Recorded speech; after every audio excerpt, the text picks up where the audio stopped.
Welcome everyone to Women on Wealth, and today's topic is your money story. And before I introduce Julie, I have to say that I came across this only a few years ago and realized after being in this industry for over 20 years that I have my own unique story that has created who I am and how I think about money and finance. So I'm really excited to have today Julie Genjac to walk through this concept with us. She's Managing Director of Applied Insights at Hartford Funds. Her role really is to engage and educate advisors and their clients about current and emerging opportunities in the financial services marketplace.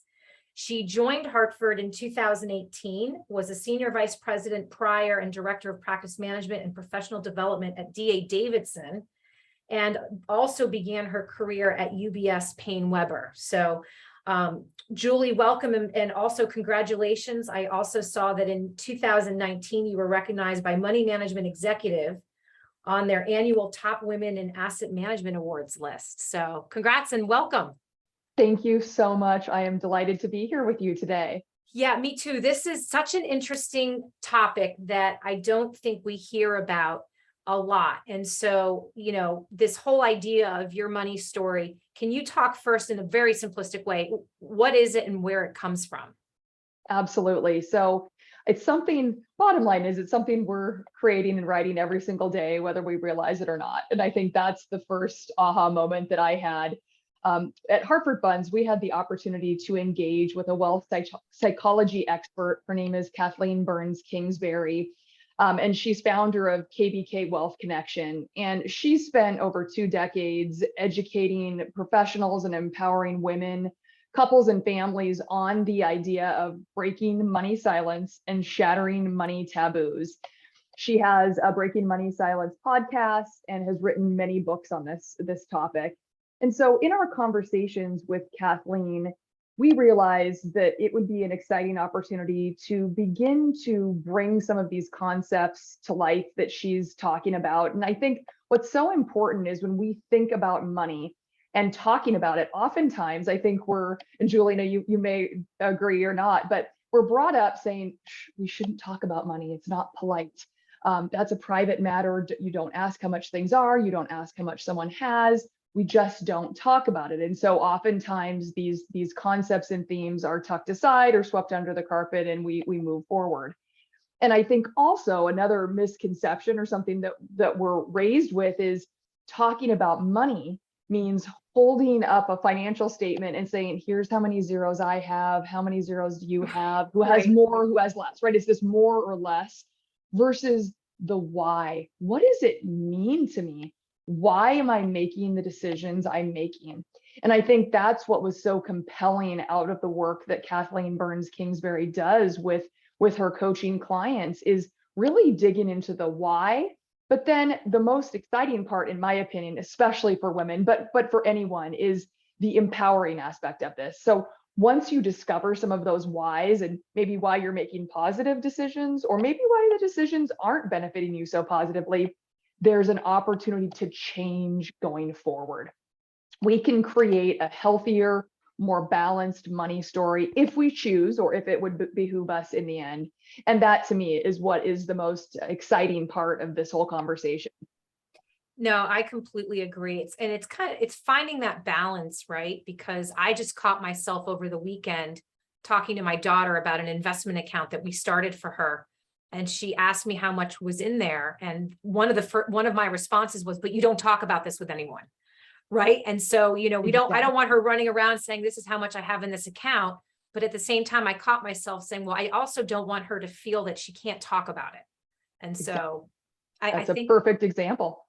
Yeah. So this is why I'm so excited. And the idea that we can hopefully empower women more going forward, and be more open about it without saying, well, this is how much the value is in my account. Exactly. Right? So thank you. So thank you for that. And what have you found are some implications from this concept? So I think a couple of interesting results when we start thinking about our money decisions as a money story. First and foremost, there's sort of a cycle that happens, and it's sort of what the decision that we're facing a decision, and there are things happening in our mind so quickly. And most likely we're drawing upon past experiences that then have led us to a certain belief. And then we make the decision and then we have a feeling about that. And so before you know it, it's this very cyclical process, but it happens so fast in our mind, our heart, our soul. Decision is made, and then we have these feelings. And what's so interesting is because it's happening so fast, I don't think many of us ever stop in the middle of that decision-making framework to hit the pause button on life and say, I wonder why I'm reacting so strongly to this decision, or I have such a strong emotional tie to that outcome. And again, I think part of the reason is we're brought up to believe that, we shouldn't have emotions about money, right? We should stay very even keeled.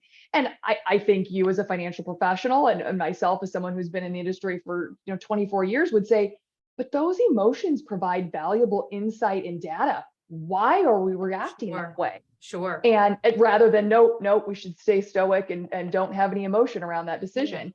I was also going to say it's not possible. Well, exactly. They're so closely tied Yeah. together. Yeah. So if we start to back up further, though, rather than saying, gosh, I'm getting really emotional about this, let me just make the decision and move on. Why? And I think oftentimes, if we think about growing up, and what's interesting, and I don't know if you read this statistic, Julina, but that we form the majority of our money beliefs between the ages of 5 and 15. Yes. 5 and 15. So very young age, crazy young. And so if we start to think back to some of those years and some of the experiences that we had growing up, what was it like in our household? Was money talked about? Was it not talked about? What maybe were there important caregivers or other influential people in our life? Did we watch our family go through months where maybe there was money to pay the bills, and then maybe because of whatever income flow, maybe the next month there wasn't money and the power may or may not stay on that month? Right. Or did we watch a business sell for a lot of money and all of a sudden lifestyle completely changed almost overnight? Right. There are these money events, whether we've even framed them in our minds as a money event, that oftentimes we as humans either borrowed some of those beliefs and took them on as our own, or we said, I will never live like that again in my life. I'm going to flip that exactly upside down. And so take the example of we had some money one month and then we didn't have enough money the next. You may be an adult that has said, I'm never going to be in that situation, and I'm going to save and save and save and save and save. And again, that may be a very positive behavior, but is it potentially negatively impacting you in the end because you're not spending the money on that vacation to have that balance in your life, or you're not, donating to that charity that you really care about, but you feel guilty? So it's just fascinating how what we've borrowed from previous generations or rebelled against is having a very clear and present effect, potentially, on our everyday life. I think it is so fascinating because, when I created this podcast, I did interview hundreds of individuals, mostly women, but men as well. And regardless of being male or female, there was this ultimate, I learned at a very young age. I had this experience at a young age. And so this is why I think this money story is so powerful. And you're right, it starts so early on. That's why this story I just shared with my daughter, who's 11, all of a sudden I was cringing as to whether or not I was doing the right thing, because, I'm starting to realize that this is going to impact them one way or another. And do you maybe have some stories about, you mentioned whether you're borrowing a belief or rebelling against it? And I think that's an interesting concept, because you just shared with me one that you rebelled against with maybe your parents. So yes, I probably have more than one, but one that as I really started to internalize this thinking process and was reflecting on my own life and my own upbringing, one example just sprung to mind, and it might sound very minor or inconsequential to those listening, but for me, it was a bit of an aha moment. Maybe some of you can relate. Growing up in our household, the house was kept a little bit chillier in the winter or a little bit warmer in the summer. And my mom's answer whenever I would say, oh, I'm cold, is put on a sweatshirt, or, oh my gosh, I'm hot, can we turn on the air or turn on a fan? peel off a layer, Julie. And I just remember thinking, gosh, why can't we just turn up the heat 2 degrees? And she would say, we don't own the power company. We don't own the electrical company. And I remember that. And it used to just bug me. And so in my own adult life, I figure, well, I work, I earn a paycheck. And to this day, my house is at any given point, day, night, whatever the season is, it is at the exact temperature that I find comfortable. And so oftentimes my parents will come visit me, and in the summer, the air is cranking and it's a nice crisp 70 degrees in here. And they'll come inside and they'll say, oh my gosh, it's like a meat locker in here. And I'll say, well, put on a sweater. Right. And I have to say there's something very gratifying about that. Sorry, mom and dad. But it was just very interesting that I just felt so strongly that this is my space and I want to be comfortable, and it's worth me investing whatever extra dollars it may be for that comfort, because I remember I just remember such strong feelings of, oh, I just don't like being hot in the house or cold in the house. So it's one example, but it certainly is something that is shapes my decision on sort of how to invest in and budget for my energy expenditure every month. Yeah. And it's so interesting because I had almost the opposite experience with my father growing up, who was always yelling at us to turn the lights off in the house. And he would follow us around and turn the lights off. And I remember thinking, I am never going to be like this.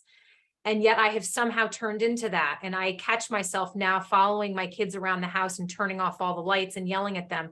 I don't know why, but it's something that I didn't realize until I kind of went through this experience myself. So it's funny how you have two different outcomes, right? Yes, it is. Absolutely. So I think based on, thank you for sharing that. So based on that, how do you help individuals discover their own money story? Is there a process that you can go through?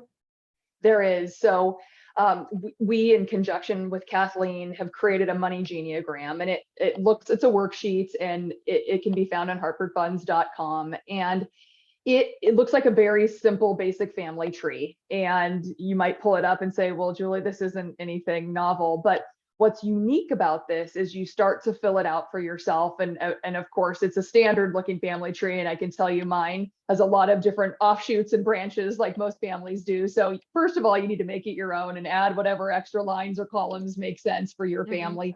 Or again, important figures in your life. It doesn't have to be actual family lineage, because those important figures can impart a lot of beliefs and knowledge upon us, especially during those years of 5 to 15.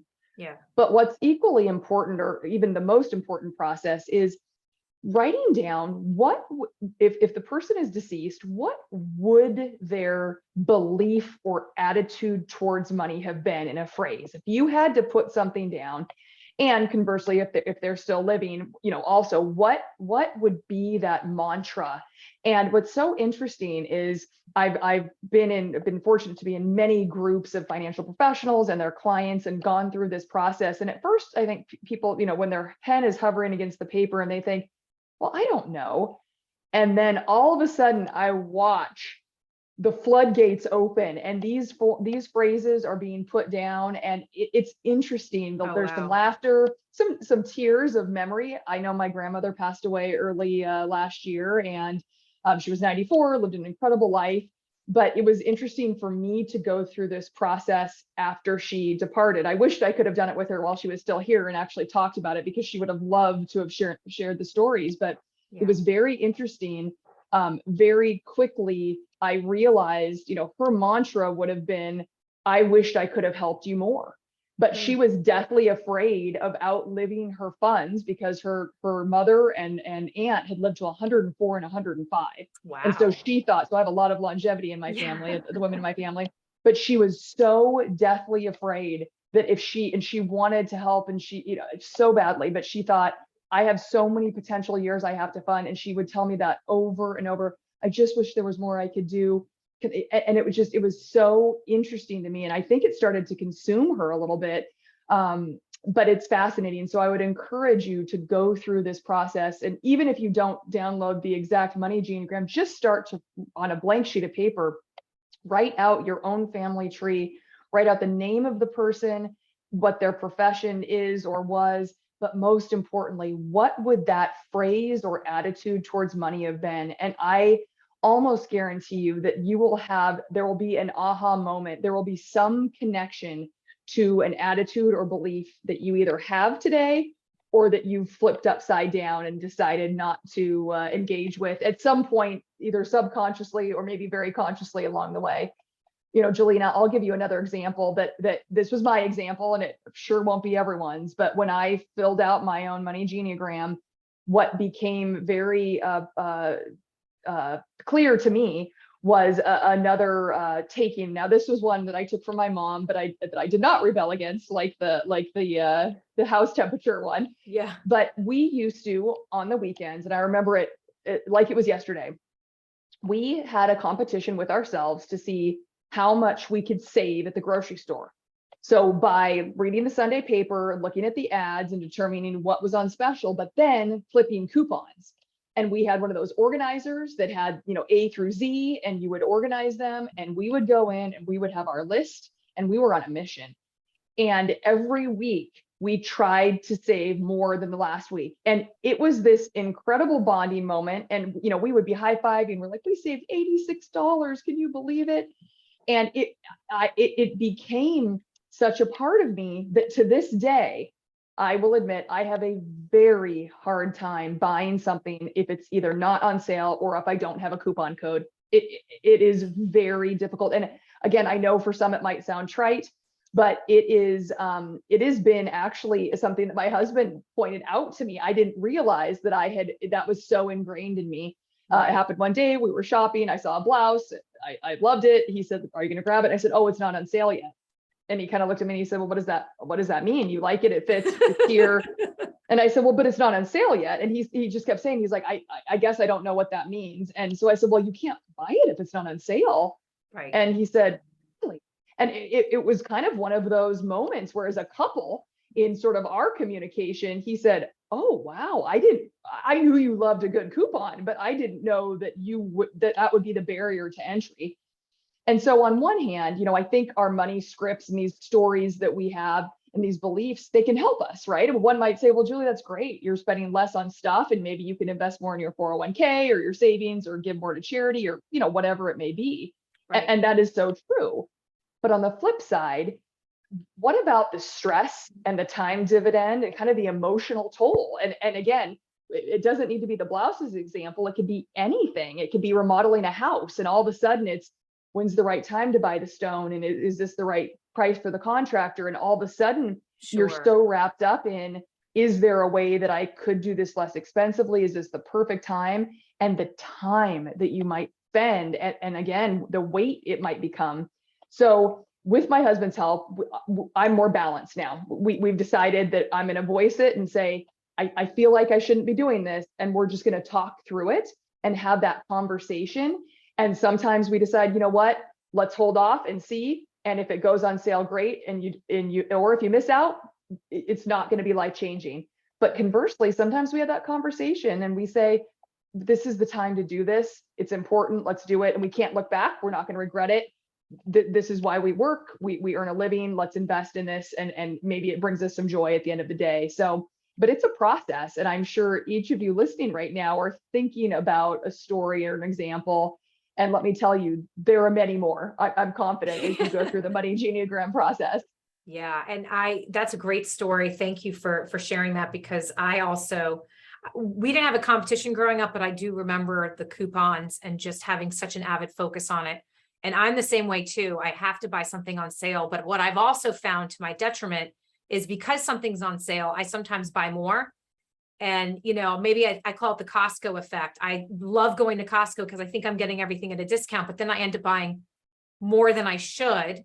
My husband jokes, he's like, "You can't walk out of there without spending a few $100s." I'm like, no, that's not true.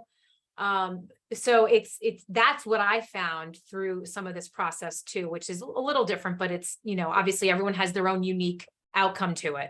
Exactly. That's so true. Yeah. And so what, kind of sticking along the, sort of these outcomes and coming to a realization, what can we do to make these better financial decisions? What have you found?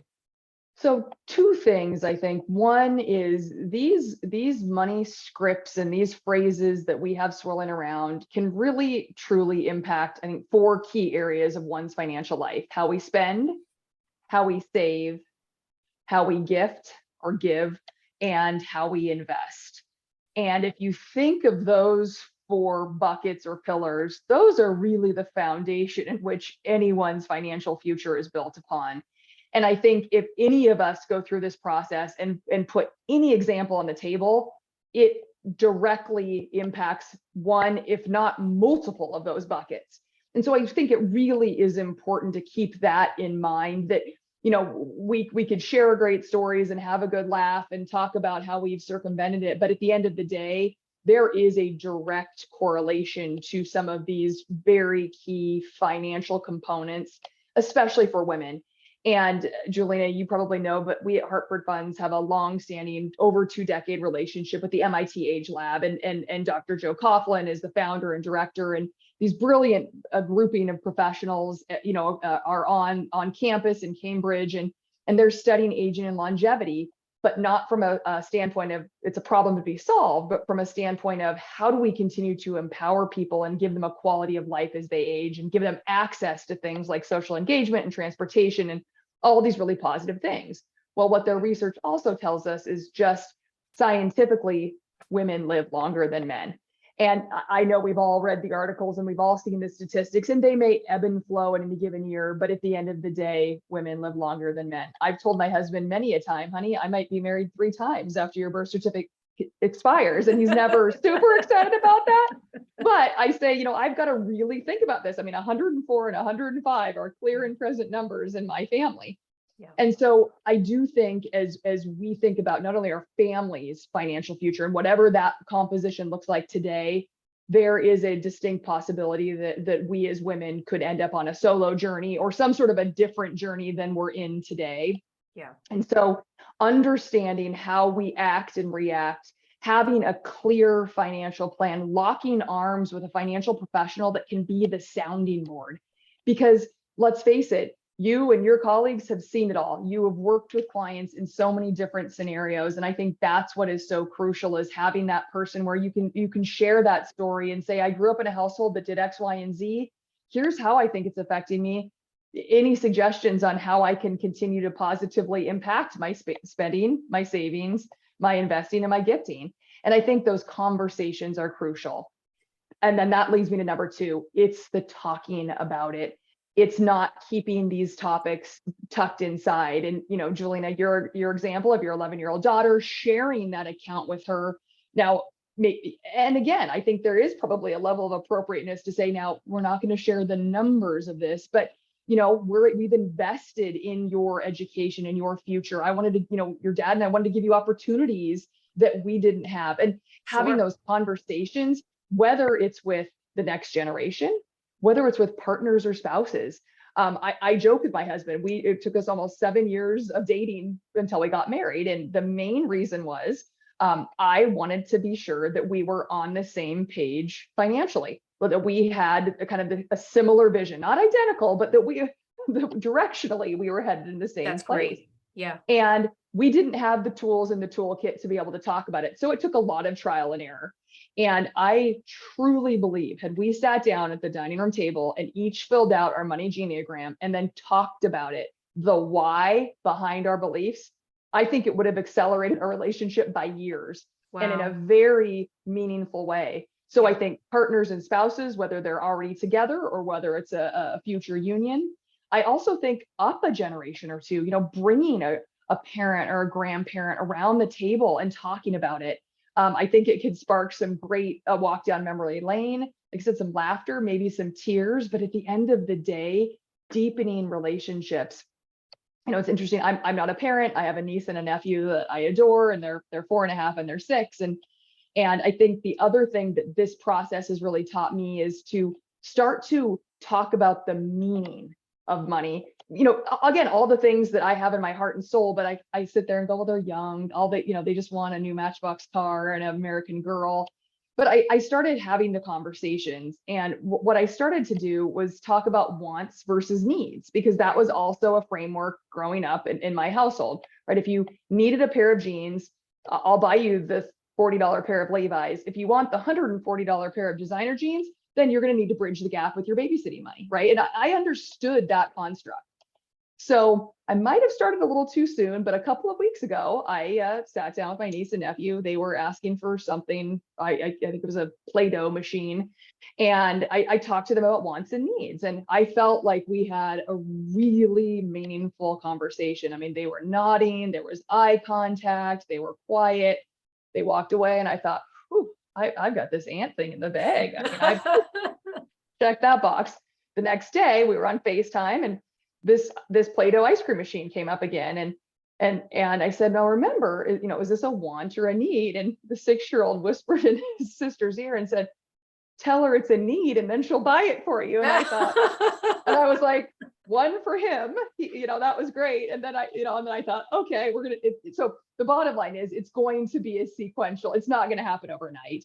And so just Fair. talking about it amongst yourselves and really the meaning behind it. I think and I know that's what Kathleen Burns Kingsbury, that's her life's mission, is to help us talk about it more openly, and the why, and understand. And at the end of the day, that conversation is so empowering, and it helps us make decisions that give us the best and most solid financial future possible. It is, it's such a powerful mission.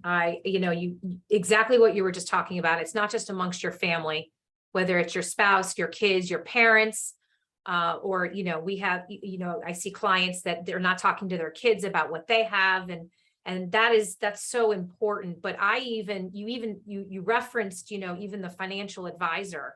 And I've always said that if you can't ask them what you think is a stupid question, and you can't talk to them about your experience, please go find someone else, because Exactly. you should be able to have these conversations open, and they shouldn't be the one telling you what you can and can't do. It should be an equal mutual conversation that you agree upon, right?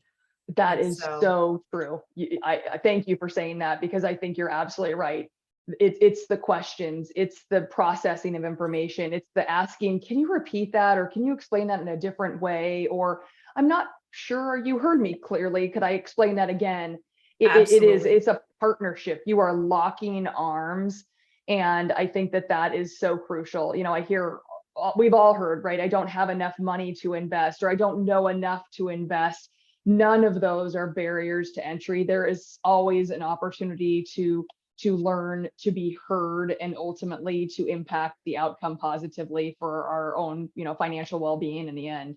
Absolutely. And also, you mentioned the partnership with MIT Age Lab, and that is an amazing partnership. There is so much more there to talk about than just your money story. So I'm not tech savvy, but I'm going to do my best to attach the link in the show notes, so that people can go to the website and take a look at all the amazing research that you all are discussing. So thank you, Julie. Absolutely. Yeah, I really appreciate the conversation. As you were talking, I was thinking of some other things personally, and I hope that this is going to engage other listeners out there to do the same. Any last comments about, about the program, or maybe next steps for someone listening? Absolutely. So as mentioned, you could visit hartfordfunds.com and download the Your Money Story worksheet. And I know Julina will also have it in the show notes. But I think the most important thing, and this is the registered corporate coach in me coming out right now, is don't wait. I think as humans, we always want to find this perfect, clean, fresh start time to engage in any sort of change, whether it's behavioral, psychological, emotional, whatever that may be. So it's maybe I'll start the first of next month, or, the beginning of next quarter, of January 1st, I'm going to sit down and do this. And I once had a very well-respected coach in my life say to me, Julie, when do you want to get better? When do you want to change? And I said, well, now. And she said, well, then start now. And so that would be my best advice. There is never a perfect day, a perfect table, a perfect time. There isn't. There's not the perfect color of pen to use. Start writing it out, but most importantly, start having the conversation amongst those that you care about, but also with a financial professional. Don't wait. I think that is the biggest inspiration that I could leave our listeners with today is just begin. It's not perfect. It's your path. It's not the perfect path. And I think that's what's so important. And I think, Julina, you would agree with me, based upon the conversations that you have with your clients day in and day out. 100%. We all procrastinate, and sometimes it's nice to have a little nudge. So thank you for that little nudge. Absolutely. Julie, thank you so much for the conversation. I'm so excited for the reaction that I'm going to get from the listeners. The insight is fantastic, and I hope that you all continue to share all of this really important information and insight. Absolutely. No, we are true believers in the human-centric aspects of investing. So we'll continue to deliver, thoughtful, hopefully thought-provoking content to help each individual think about their financial future just a little bit differently, as well as their aging and longevity. Love it. Thank you. Thank you.